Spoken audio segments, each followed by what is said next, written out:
Hello दोस्तों, मैं संदीप मिश्रा आप सभी का स्वागत करता हूं आपकी यूट्यूब चैनल एसएम क्लासेस में।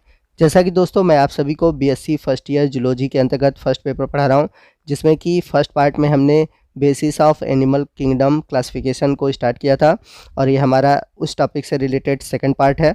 आज का वीडियो मोस्ट इम्पॉर्टेंट है क्योंकि आज के इस वीडियो में कुछ ऐसे टर्म हैं जो कि आपको जूलॉजी के फर्स्ट पेपर में बार बार देखने को मिलेंगे। तो यदि आप वीडियो को ध्यान से देखते हैं तो उन टॉपिक से रिलेटेड जितने भी आपके कन्फ्यूज़न है सभी कन्फ्यूज़न दूर हो जाएंगे। तो वीडियो को ध्यान से देखिएगा और पूरा देखिएगा। तो आइए आज के वीडियो की शुरुआत करते हैं। तो आइए हम देखते हैं कि कैसे सिमेट्री के अकॉर्डिंग एनिमल किंगडम को क्लासीफाई किया गया है। The general symmetry of an animal present two main modification, the radial and the bilateral. तो किसी भी एनिमल का जो मॉडिफिकेशन है यानी कि जो सिमेट्री है वो दो तरीके की होती है, एक होती है रेडियल और दूसरा होता है बाइलेटरल। तो आइए समझते हैं कि रेडियल और बाइलेटरल सिमेट्री क्या होती है। तो रेडियल और बाइलेटरल सिमेट्री जानने से पहले आइए समझते हैं कि एसिमेट्रिकल सिमेट्री क्या होती है। Sponges are mostly asymmetrical, that means any plane that passes through the centre does not divide them into equal half. यानी कि ऐसे एनिमल जिन्हें हम किसी भी प्लेन से काटें और वे दो इक्वल पार्ट में डिवाइड नहीं होते, तो ऐसे सिमेट्री को हम बोलते हैं एसिमेट्री। जैसे कि स्पॉन्ज की बात करें तो स्पॉन्जेस को आप कहीं से भी काटते हैं तो ये दो इक्वल पार्ट में डिवाइड नहीं होते और ऐसे सिमेट्री को कहते हैं हम एसिमेट्रिकल। जैसा कि फिगर में आप अपने राइट साइड देख सकते हैं कि a sponge have no symmetry. वहीं नेक्स्ट हम बात करें रेडियल सिमेट्री की। When any plane passing through the central axis of the body divide the organism into two identical half, it is called radial symmetry.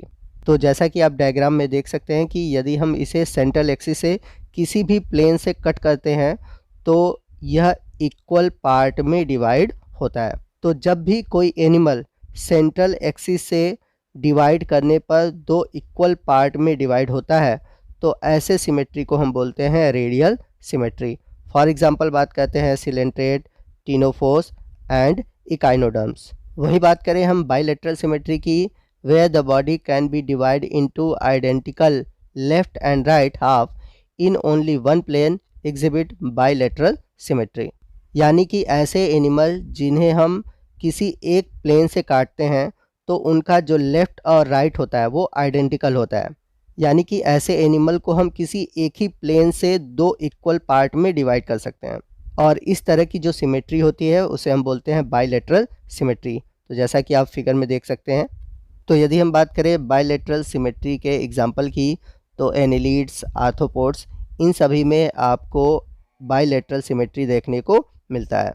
Bilateral symmetry से जुड़ा हुआ एक topic और है, मैं वो भी डिस्कस कर लेता हूँ। Animal possessing the bilateral symmetry develop the habit of keeping one particular side of the body facing downwards, this under surface in the ventral surface while the upper surface is the dorsal surface. तो जो bilateral symmetry वाले organism होते हैं उनमें आपको दो तरह के हैबिट देखने को मिलेंगे। यानी कि उनका जो निचला सिरा होता है, बॉडी का जो नीचे वाला सरफेस होता है उसे हम बोलते हैं वेंट्रल सरफेस और जो ऊपर का सरफेस होता है उसे बोलते हैं हम डॉर्सल सरफेस। जैसे बात करें हम केकड़े की तो केकड़े का जो ज़मीन की तरफ का सिरा है, यानी कि जो ज़मीन की तरफ सिरा है नीचे वाला, उसे हम बोलेंगे वेंट्रल सरफेस और जो ऊपर की ओर सिरा है यानी कि जो पीठ वाला रीजन है ऊपर, उसे हम बोलेंगे dorsal surface. On the sides of the dorsal and ventral sides are the lateral surface. The head end of the body is known as anterior end and the opposite tail end is known as the posterior end। तो आइए हम figure के through anterior end और posterior end के बारे में जाने और इसके साथ साथ जाने डॉर्सल और वेंट्रल सरफेस के बारे में। तो जैसा कि आप फिगर में राइट साइड देख सकते हैं कि एक डॉग है। तो डॉग में आप देख सकते हैं कि इसमें जो हेड रीजन है आगे है और टेल रीजन पीछे की ओर है। आप इसकी जगह केकड़े को भी रख सकते हैं। तो इस कंडीशन में आप देखेंगे नीचे वाला जो सरफेस होता है वो वेंट्रल होता है और ऊपर की ओर डॉर्सल होता है। वहीं आप लेफ़्ट साइड देख सकते हैं कि एक लेडी है, इसके केस में जो हेड है वो ऊपर की ओर है। तो इस केस में क्या होता है, जो इंटीरियर होता है यानी कि जो वेंट्रल सरफेस होता है वो आगे की ओर होता है और जो डॉर्सल सरफेस होता है वो पीछे की ओर होता है। तो इसके वेंट्रल को आप एंटीरियर इंड भी कह सकते हैं और डॉर्सल को आप पोस्टीरियर इंड भी कह सकते हैं। आप फिगर में देख सकते हैं। तो ये डिफरेंस है वेंट्रल और डॉर्सल सरफेस में, एंटीरियर और पोस्टीरियर इंड में। आई होप आपको बात समझ में आ गई होगी। तो अभी तक हमने सिमेट्री में देखा एसिमेट्रिकल, जिसमें कि एनिमल को हम किसी भी प्लेन से काटे, किसी भी एरिया से काटे, वो इक्वल पार्ट में डिवाइड नहीं होता। वहीं बात करें हम रेडियल में, तो रेडियल में हम किसी भी प्लेन से काटते हैं वो इक्वल पार्ट में डिवाइड होता है। वही बात करें हम बाइलेटरल सिमेट्री में, बाइलेटरल सिमेट्री में केवल वह एक ही प्लेन पर, मतलब एक ही ऐसे जगह से काटेंगे, वह दो इक्वल पार्ट में डिवाइड होता है। इसके अलावा बाइलेटरल सिमेट्री में हमने वेंट्रल सरफेस और डॉर्सल सरफेस के साथ साथ इंटीरियर इंड और पोस्टीरियर इंड के बारे में जाना। आइए नेक्स्ट हम बात करते हैं डिप्लोब्लास्टिक एंड ट्रिप्लोब्लास्टिक ऑर्गेनाइजेशन की, यानी कि एनिमल को हम उनके जर्म लेयर, यानी कि उनकी बॉडी कितनी लेयर की बनी हुई है, उस आधार पर क्लासिफाई करेंगे। तो multi cellular animals develop all the organs and organ system of the body from 3 embryonic germ layer, namely ectoderm, endoderm and mesoderm. तो जितने भी मल्टी सेलुलर एनिमल होते हैं उनके ऑर्गन और organ system 3 embryonic germ layer से बने हैं। और वो 3 एम्ब्रियोनिक जर्म लेयर कौन कौन से हैं? एक्टोडर्म, इंडोडर्म और मेसोडर्म। जो सबसे बाहर की ओर होता है वो होता है एक्टोडर्म, जो सबसे अंदर की ओर होता है वो होता है इंडोडर्म, और जो बीच में लेयर होती है उसे हम बोलते हैं मेसोडर्म। आप फिगर में देख सकते हैं। तो बात करें हम डिप्लोब्लास्टिक एनिमल की, animal in which the cell are arrange in 2 embryonic layer and external ectoderm and internal endoderm are called diploblastic animal. तो ऐसे एनिमल जिनकी जो बॉडी होती है वो 2 लेयर की बनी होती है, बाहरी एक्टोडर्म और अंदर का इंटरनल जो है वो है इंडोडर्म, इन्हें हम बोलते हैं डिप्लोब्लास्टिक एनिमल। जैसे कि स्पॉन्ज, सिलेंट्रेट, ये सभी क्या है? डिप्लोब्लास्टिक एनिमल है। In this animal an undifferentiated layer mesoglea is present in between ectoderm and the endoderm. तो जो डिप्लोब्लास्टिक एनिमल होते हैं इनमें एक्टोडर्म और इंडोडर्म के बीच में एक अनडिफरेंशिएटेड लेयर पाई जाती है जिसे हम मीजोग्लिया कहते हैं। तो आप फिगर में लेफ्ट साइड देख सकते हैं। वहीं बात करें हम ट्रिप्लोब्लास्टिक एनिमल की, those animal in which developing embryo has a third germ layer mesoderm in between the ectoderm and endoderm is called triploblastic animal.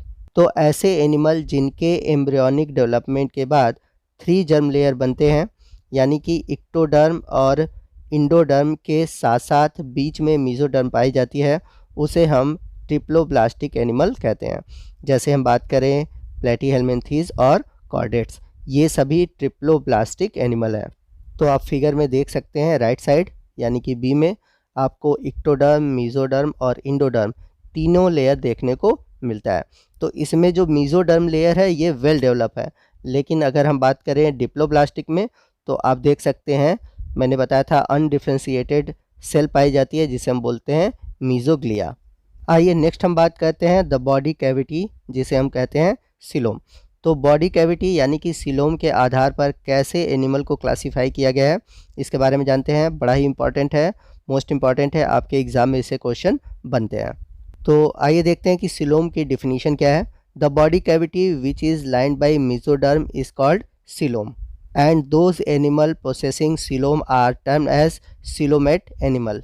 तो एनिमल के बॉडी में जो कैविटी यानी कि जो रिक्त स्थान होती है जो कि मेसोडर्म द्वारा घिरी होती है, उस रिक्त स्थान को ही हम बोलते हैं सीलोम। और जिन एनिमल में सीलोम पाया जाता है उन्हें हम बोलते हैं सीलोमेट एनिमल। एग्जाम्पल की बात करें एनिलीड, मोलस्का, आर्थ्रोपोड्स, कॉर्डेट्स, ये सभी क्या है? सीलोमेट एनिमल है, क्योंकि इनमें सीलोम पाया जाता है।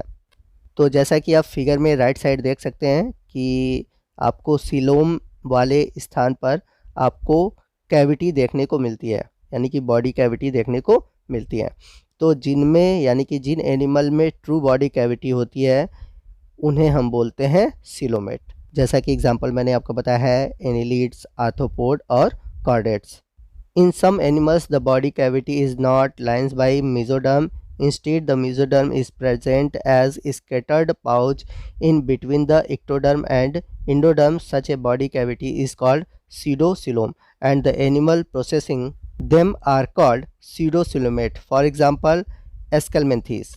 तो ऐसे एनिमल जिनमें की बॉडी कैविटी मेसोडर्म द्वारा घिरी नहीं होती और इनमें जो मेसोडर्म होता है वो पाया तो जाता है लेकिन स्कैटर्ड होता है, बिखरा हुआ होता है और पाउच के रूप में होता है।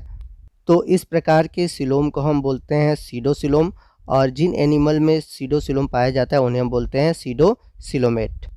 आप फिगर में बीच में देख सकते हैं, आपको सीडोसिलोम देखने को मिलेगा और सीडोसिलोमेट आपको फाइलम एस्केलमेंथीस में देखने को मिलता है। तो इम्पॉर्टेंट है, याद रखिएगा। The animal in which body cavity is absent are called acoelomate.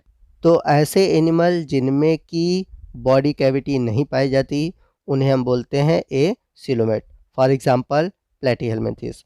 तो आप फिगर में अपने लेफ्ट साइड देख सकते हैं। तो ये तो बात हुई बॉडी कैविटी के आधार पर एनिमल का क्लासिफिकेशन। तो दोस्तों आज के वीडियो में बस इतना ही। मिलते हैं अगले पार्ट में यानी कि थर्ड पार्ट में, जिसमें हम बॉडी सेगमेंटेशन, नोटोकॉर्ड और मूड ऑफ रिप्रोडक्शन के आधार पर एनिमल क्लासिफिकेशन को समझेंगे। यहाँ पर आपके दिमाग में बात चल रही होगी कि सर एक ही वीडियो में हर टॉपिक को कवर क्यों नहीं करते।